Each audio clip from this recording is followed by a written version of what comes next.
Hi, Andrew Cooper here, Advice for Living Financial Planning in Diamond Creek.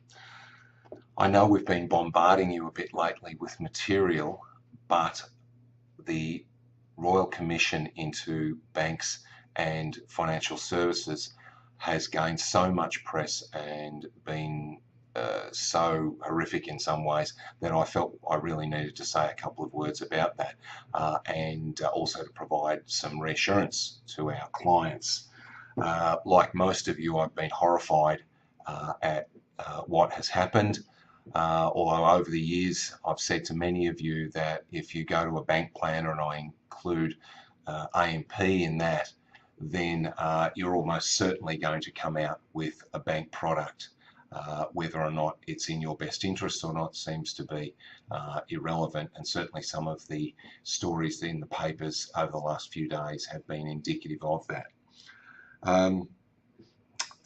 In case you are concerned in any way, our business, Advice for Living, is not in any way connected to any of the major banks, again, including AMP. Our back office, or our licensee, which we have to have in order to operate, is Australian Unity. Australian Unity is a mutual organisation. It was, for those of you old enough, it was formed by a merger of Manchester Unity and the Australian Natives Association. So it's not a major bank, and it's, as I say, we're not connected with any of those. In our business, there are no secret commissions or sales targets or any of that sort of stuff. Our advice is always based on what is best for you as the client. And as a result, we've got clients in a whole range of products depending upon what's best for them, rather than, say, the bank planners where everybody's in their own bank's product. AMP probably has had the bulk of the spotlight lately, but it applies equally to all the banks. Again, in case you are concerned, those of you that have got your investments or super in AMP North or some of the other AMP products, those platforms, and so that those investments themselves are not in danger.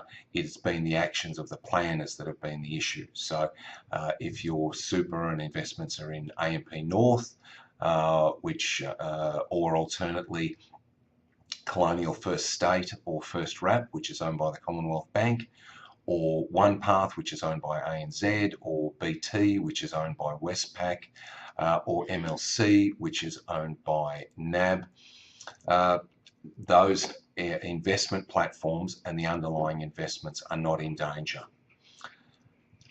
If for any reason, and I can't conceive of it, but if for any reason that those platforms were in danger, then you can rest assured we would take preemptive and very decisive action to move you out of them if there was any danger from that point of view.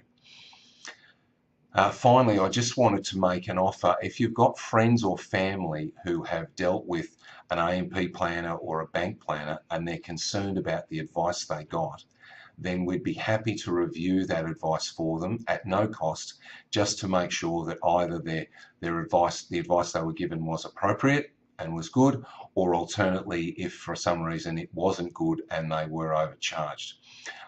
If it wasn't good advice, then we'd be happy to assist them to either lodge a complaint, or they might even want to consider joining one of the group actions that are being launched by some of the solicitors. So we are very concerned about what's going on here, but we want you to be really clear that we are untouched by it.